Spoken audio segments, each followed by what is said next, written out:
আজকে তৌহিদ আফ্রিদি কিন্তু তৌহিদ আফ্রিদি হয়ে উঠতে পারতো না যদি না ডিবি প্রধান তাকে আশকারা দিত বা তার বাবা বা হচ্ছে মানে বড় বড় ক্ষমতাবানরা তাকে হচ্ছে সাপোর্ট করতো। এটা সত্যি কথা যে মুনিয়ার সাথে তার সম্পর্ক ছিল, এখান থেকেও সে রেহাই পেয়ে গেছে পিএমও অফিসের জন্য। সে বলছিল যে এই কল রেকর্ডই আমাকে ফাঁসাইতে পারে না, এই পিএমও অফিস আমাকে সব দিক দিয়ে শেল্টার দিছে, দেখ প্রাইম মিনিস্টার অফিস আমাকে কত ভ্যালু দেয় বা ইয়া দেয় এইসব। মুনিয়া হত্যা বা উনি মেয়েটা মারা যায় তখনই তো কল রেকর্ডটা ফাঁস হয়েছে, ওই টাইমেই কল রেকর্ড ফাঁস হয়েছে, ওইটাই আমরা দেখছি। এন্ড আমরা চাই নাই যে এইসব পার্সোনাল ইস্যু তাকে জিজ্ঞেস করতে, বাট তখন এই কল রেকর্ডটা ভাইরাল হয় যে তার সাথে সম্পর্ক ছিল। এটা সত্যি কথা যে মুনিয়ার সাথে তার সম্পর্ক ছিল, এই ব্যাপারে সে আমাদেরকে বলছে যে হ্যাঁ মুনিয়া আমার ভাত খেয়ে গেছে না কি খেয়ে গেছে এরকম একটা কথা একদিন গাড়িতে বলছিল কোন একটা জায়গায় যাওয়া আসার টাইমে। ওই দিন নাকি এরপর হ্যাঁ ওই দিনই 2023-এর 8 ডিসেম্বর যেদিন আমাদেরকে গাড়িতে করে নিয়ে যায় তখন বলতেছিল যে এই ব্যাপারটাও সে তুলছিল, যে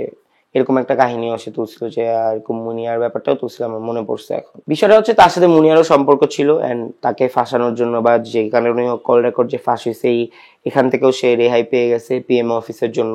এটাই সে মিন করতেছিল যে দেখ প্রাইম মিনিস্টার অফিস আমাকে কত ভ্যালু দেয় বা ইয়া দেয় এইসব পাওয়ারটা আর কি বলতেছিল, এরকম কিছুই হয়তো বলছিল যেহেতু 2 বছর আগে।